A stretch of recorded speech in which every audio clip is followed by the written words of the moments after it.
semuanya, balik lagi di Blog ala Reja Yumari Cus. Hari ini kita mau ngebahas sesuatu yang memang terjadi di hidup kita semua, yang mungkin kita akan dipertemukan dengan orang-orang yang toksik, dengan orang-orang yang menyebalkan, dengan orang-orang yang emang manipulatif. Semua sifatnya tuh beda-beda, setiap orang tuh akan berbeda-beda sikap, pemikiran, dan sebagainya. Tapi gimana cara kita nyikapinnya? Intinya kita harus lebih kuat menghadapi setiap badai yang bakalan datang di hidup kita, dipertemukan dengan orang-orang yang salah. Kita harus tetap menjaga batasan kita. Jadi intinya kita harus lebih mencintai diri sendiri. Pasti pembahasannya ini selalu si Reca. Tapi ya itulah yang terjadi di hidup kita semua. Jadi intinya kita harus benar-benar kuat di kehidupan versi saat ini yang emang bener-bener rawan kejahatan, rawan sebagainya tuh bener-bener harus emang disikapi dengan sangat-sangat bener-bener.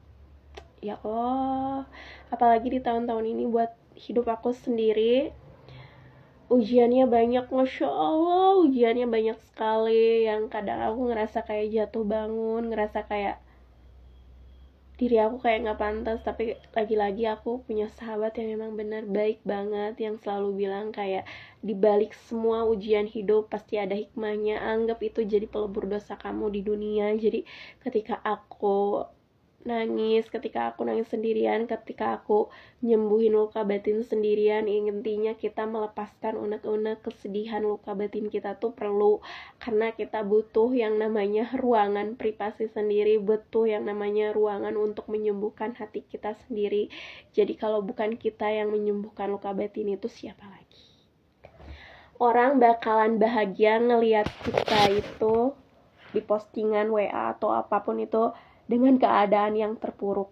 Ada yang bahagia, ada yang empati. Semua orang tuh berbeda-beda, karena semua orang tuh punya pola pemikiran yang berbeda-beda. Jadi ketika aku nunjukin ke semua orang bahwa aku kuat, bahwa aku hebat, bahwa aku sebagainya, sebenarnya itu kayak menutupi luka hati aku aja sendiri. Kalau di keheningan tuh kadang aku suka nangis aja, kayak alhamdulillah ya Allah, masih di titik saat ini masih kuat, masih bisa berdiri, masih bisa kayak bernapas dengan sangat-sangat terengah-engah meskipun dalam keadaan yang emang gak baik-baik aja.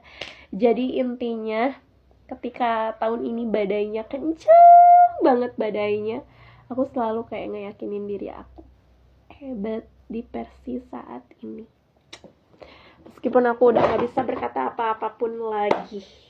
Jadi intinya perempuan itu sebenarnya makhluk yang paling sensitif, apalagi perasaannya kalau udah disakitin sensitif banget. Lukanya bakal selalu diingat seujung kuku pun gitu, bakal selalu diingat terakhir kapan disakitin, jam berapa, karena apa, akan selalu pekat diingatan. Tapi kalau yang namanya laki-laki itu dia akan lupa dengan apa yang dia lakukan, kadang lupa dengan kesalahannya. Tapi gak semua laki-laki seperti itu juga ya.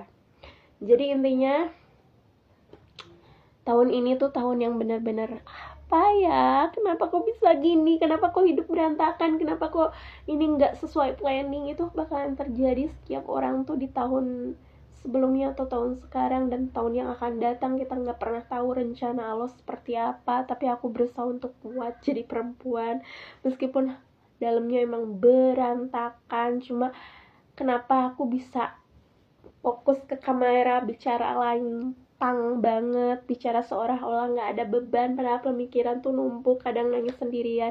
Karena aku ngeyakinin gini, kita hidup di dunia ini sementara. Jadi ketika Allah nguji kita dengan ujian yang bertubi-tubi, aku anggap itu semua pelebur dosa aku, pelebur dosa di dunia, belum di akhiratnya ya. Aku gak mikirin. Yang penting kata sahabat aku yang pintar banget agamanya, soleh, Masya Allah, soleha banget, dia selalu bilang gini, lebih baik kita dilebur dosanya tuh ketika kita di dunia menderita daripada kita dihinakan di akhirat. Jadi kayak apa yang kamu alamin sekarang, anggap itu jadi pelebur dosa kamu, anggap itu